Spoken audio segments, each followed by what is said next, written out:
जीव से करवाई, क्योंकि झगड़ा जीव के बिना नहीं हो सकता है, जीव के बिना झगड़ा नहीं हो सकता है, और जीव के बिना स्वाद हो नहीं सकता है। तो इस तरह से जीव बहुत झगड़ा करवाती है। तो हम दूसरों पर शासन करते हैं, पहले खुद पर विजय प्राप्त करो।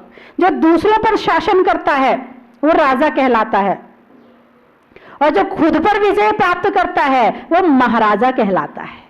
हमारे साधुओं को क्या बोलते हैं? महाराज।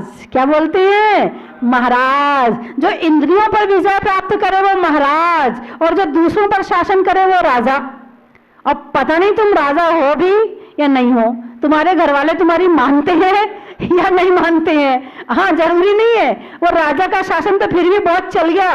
पहले के समय में राजा का शासन होता था, उसकी आज्ञा मानी जाती थी। अब तो तुम एक कहो, सामने वाला दो जवाब देने तैयार बैठा है। कोई नहीं है तुम्हारा शासन घर में।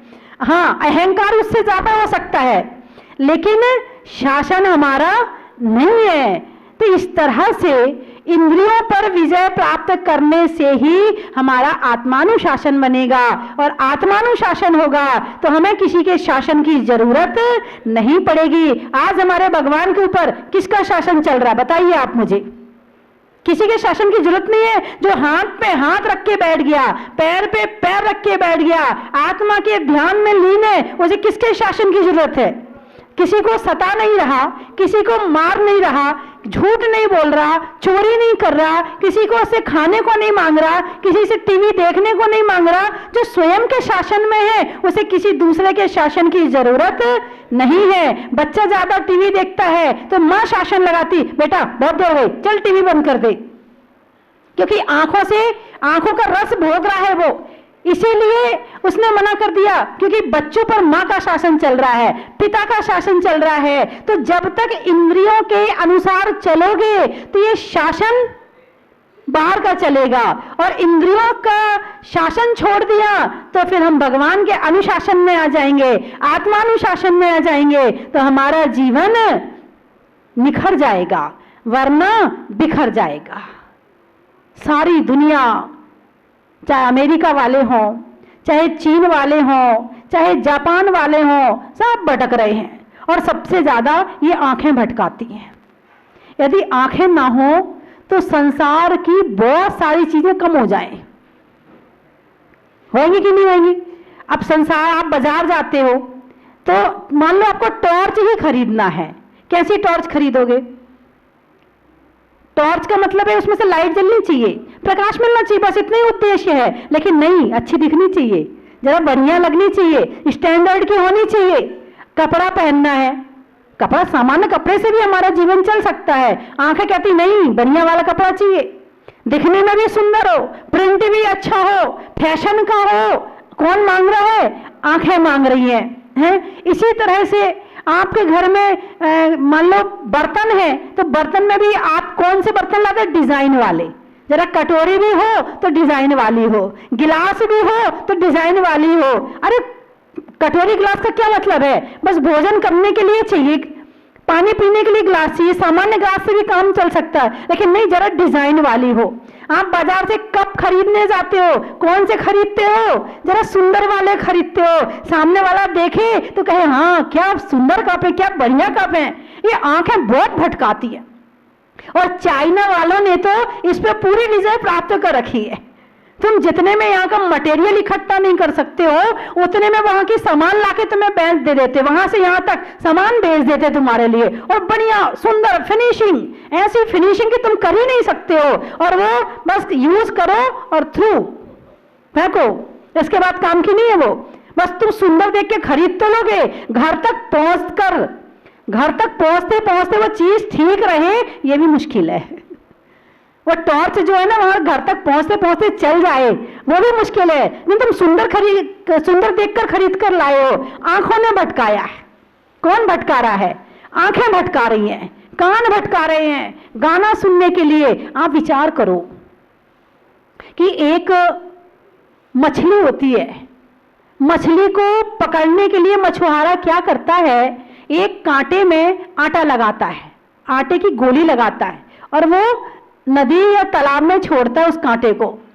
और वो जो मछली होती है उस आटे को खाने आती है और उसके कांटे में फंस जाती है। किसकी, कौन सी इंद्री के वशीभूत? जिह्वा इंद्री के वशीभूत। कौन सी इंद्री के वशीभूत? जिह्वा इंद्री के वशीभूत।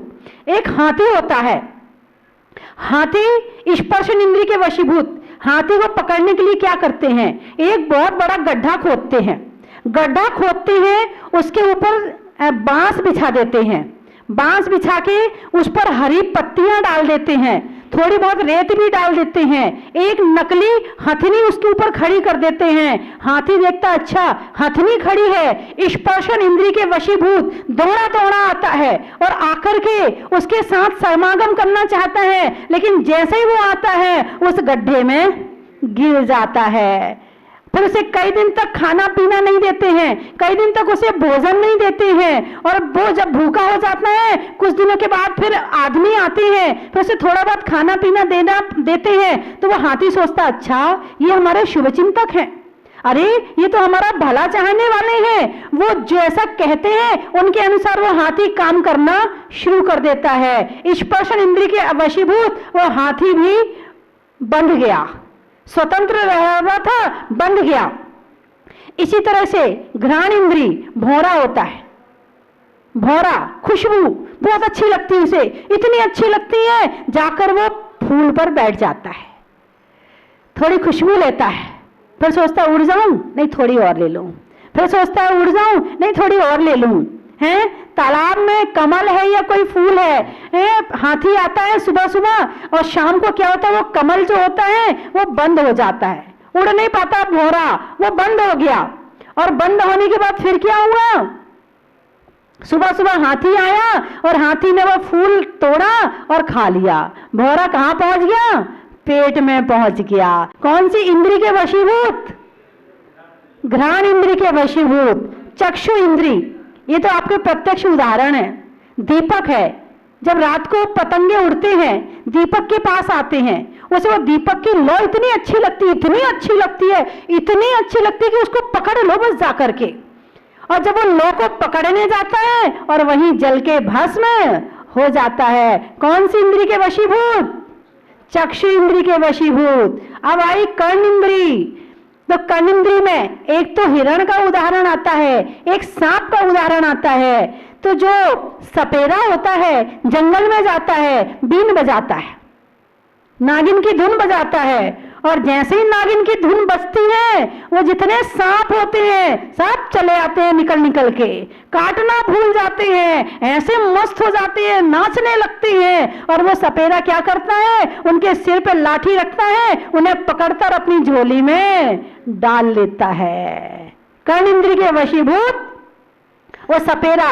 इसी तरह से अच्छी धुन सुनने को मिले तो हिरण भी पकड़ में आ जाता है।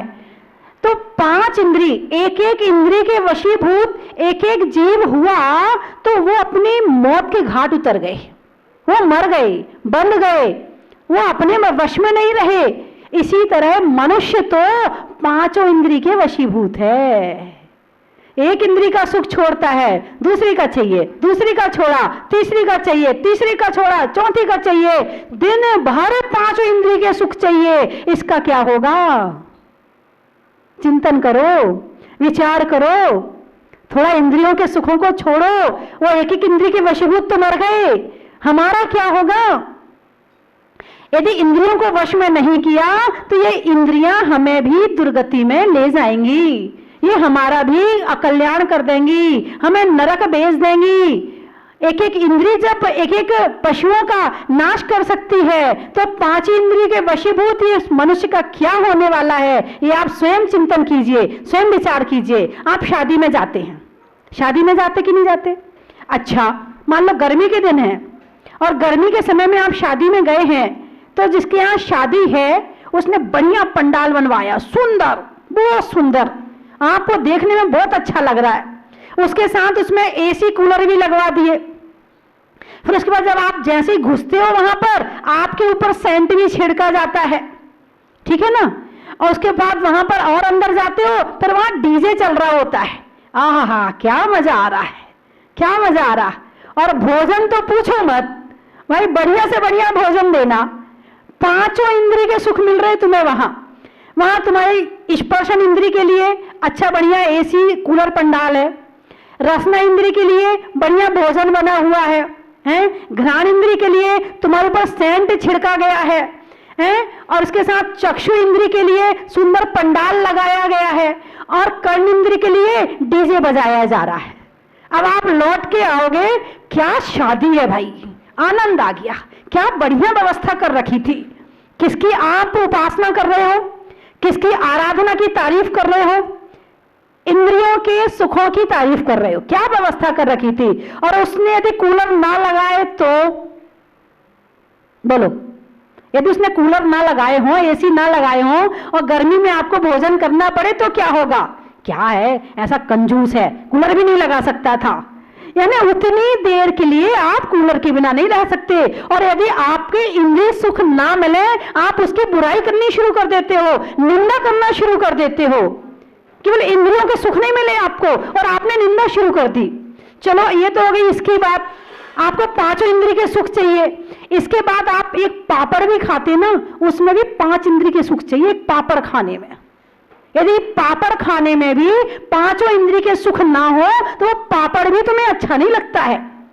अब पापड़ मान लीजिए, पापड़ है, स्पर्शन इंद्रिय जरा मुलायम सा अच्छा सा होना चाहिए, खुसखुसा होना चाहिए, है ना, बढ़िया होना चाहिए, स्पर्श अच्छा होना चाहिए, रसना खाने में अच्छा होना चाहिए, घ्राण जरा पापड़ में से खुशबू भी आनी चाहिए, है, चक्षु इंद्री जरा देखने में गोल हो, टेढ़ा मेढ़ा ना हो, कलर सुंदर हो, है चक्षु इंद्री। और कर्ण इंद्री जब पापड़ खा रहे हो तो कुरकुर कुर की आवाज भी आनी चाहिए, तब तो पापड़ खाने में आनंद आएगा। मतलब एक पापड़ खाने में भी पांचों इंद्रियों के सुख चाहिए। यदि पांचों इंद्रियों के सुख पापड़ में ना मिले तो तुम पापड़ की बुराई करने लगोगे। जरा सा नरम हो जाए, नमक कम हो जाए, फिर देखो। यानी 24 घंटे केवल इंद्रियों के सुखों के वशीभूत होकर घूमे जा रहे हैं। जैसे किसी को भूत लग जाता ना, भूत, तो जैसा भूत कहता है वो वैसे ही काम करता है। ऐसा होता कि नहीं होता। जिसको भूत लग जाए तो उसको भूत जैसा कहता जाता वो काम करता जाता है। ये 5 इंद्रियां भूत के समान है। ये भूत लग गए ना 5, फिर कभी मतलब एक भूत के वशीभूत हो जाए तो वो हमारी दुर्गति करा देता। हमें तो 5 भूत लगे हैं। कभी आंख कहती कि ऐसा काम करो, हम वैसा काम करते हैं। कभी जीभ कहती है ऐसा काम करो, हम वैसा काम करते हैं। कभी कान कहते हैं ऐसा काम करो, हम वैसा काम करते हैं। यानी जो इंद्रिय डिमांड करती है हम वैसे करने तैयार हो जाते हैं। जबकि देखा जाए तो शरीर एक मशीन है और ये 5 इंद्रियां उसके एक यंत्र हैं, यंत्र। इन यंत्रों के माध्यम से हमें अपना कल्याण करना है, लेकिन हम अकल्याण के रास्ते पर चल रहे। मान लीजिए आपको प्यास लगे तो कैसे पता चला कि आपको प्यास लगी है। बोलो, आपको प्यास लगती है तो हाथ बताता है कि प्यास लगी है, पांव बताता है, कान बताते, कौन बताता है, गला बताता है, जीभ बताती है ना। पूरा शरीर इतना बड़ा है, पूरे शरीर में मुख में ऐसा यंत्र लगा हुआ है कि शरीर में पानी की कमी हो जाए तो ये मुंह कहता है कि प्यास लगी है। हाथ ने नहीं लगा बताया, आंख ने नहीं बताया, पांव ने नहीं बताया, किसने बताया, जीभ ने बताया, गले ने बताया। जीभ सूखने लगती है तो समझ लो प्यास लगी। तो जीभ क्या हुई, एक ही यंत्र है। जीभ क्या है, एक ही यंत्र है। शरीर में क्या कमी हो रही है ये जीभ बता रही है। ठीक इसी तरह से यदि शरीर में मीठे की कमी हो जाए तो जीभ बताती है कि आपको मीठा खाना है। मीठे की कमी हो जाए तो ये मीठा अंदर से, हम क्या कहते हैं, ओहो मुझे मीठा बहुत अच्छा लगता है। अरे तुम्हें अच्छा नहीं लगता है, शरीर को की कमी है, वो बता रही है जीभ। ऐसे ही होता है। और तुम अपने आप को वैसे पागल हुए घूम रहे हो, तो मीठा बहुत अच्छा लगता है। वो कहेगा अच्छा मुझे तो नमकीन अच्छा लगता है, मीठा तो इतना गंदा लगता है, मैं खा ही नहीं। अरे उसके शरीर में मीठे की कमी नहीं है, उसको इच्छा नहीं हो रही खाने की, इसलिए। और तुम सोचते कि तुम्हें मीठा अच्छा लग रहा, नहीं, तुम्हारे शरीर में कमी हो रही, वो जीभ बता रही है। किसी के शरीर में नमक की कमी हो तो फिर नमकीन खाने का मन करता है। तो इसी तरह से शरीर एक की इंद्रियां एक यंत्र है और यंत्रों के माध्यम से ये पता चलता है कि हमारे अंदर किस चीज की कमी है। लेकिन हम वैसे, अब आंखें हैं, आंखें एक जने कहते मुझे ना कत्थई कलर बहुत अच्छा लगता है, मुझे मैरून कलर बहुत अच्छा लगता है, कहते नहीं कहते? अरे मेरे तो फेवरेट है, मुझे बहुत अच्छा लगता। अरे तुम्हें अच्छा नहीं लग रहा है, पीछे से तुम्हारा मंगल ग्रह बैठा है, वो तुम्हारा अच्छा है, तो तुम्हें कत्थई कलर अच्छा लग रहा है। और यदि तुम्हारा मंगल ग्रह अच्छा ना हो, तुम्हारा चंद्रमा अच्छा होगा तो तुम्हें सफेद अच्छा लगेगा, तुम्हारा बुध अच्छा होगा तो तुम्हें हरा अच्छा लगेगा। ये तुम्हें अच्छा नहीं लग रहा है, पीछे से कोई और कह रहा है और हम पागल बने घूम रहे हैं, हमें अच्छा लग रहा, हमें कुछ अच्छा नहीं लगता है। ऐसी अच्छा लगने वाली बात हो तुम्हारे भगवान को भी लगना चाहिए, लेकिन नहीं, भगवान ने अपनी इंद्रियों को और अपने मन को इतना कंट्रोल कर लिया कि बाहर की वस्तुएं उन्हें लुभा नहीं पाती हैं और हमें 1 मिनट में लुभा लेती हैं। ये कलर बहुत अच्छा है, वो बहुत अच्छा है, वो बहुत खराब है, हम वैसे राग द्वेष करे जा रहे हैं और राग द्वेष करके पाप का बंध करे जा रहे हैं। तो बंधुओं, प्रबल पंच इंद्रिय विजय, थोड़ा सा कंट्रोल करो। जब भी आपको कोई चीज अच्छी लगे तो एक बार तो मन कहेगा बहुत अच्छा लग रहा, तो दूसरी बार अपने ज्ञान को जागृत करना, अरे मुझे अच्छा नहीं लग रहा, इस शरीर में कमी है ना इसलिए अच्छा लग रहा है। ऐसा चिंतन कर लेना, धीरे धीरे ऐसा चिंतन करते करते हमारा मन इंद्रियों की तरफ कम जाएगा और आत्मा की तरफ जाना कर देगा। अब कई बार ऐसा होता है कि वो व्यक्ति ना बहुत अच्छा लगता है, अरे वो व्यक्ति अच्छा नहीं लग रहा है, तुम्हारे जो मित्र ग्रह हैं, नक्षत्र हैं, वो उससे मैच कर रहे हैं इसलिए अच्छा लग रहा है। कभी कभी कोई पास में आके बैठे, ऐसा लगे यहां से भाग जाए तो ज्यादा अच्छा, अपने आप ही लगता है। वो कह नहीं रहा, कुछ कर नहीं रहा, वो उसके ग्रह नक्षत्र ऐसे हैं कि वो उस सामने वाले को भगाने को तैयार बैठे हैं।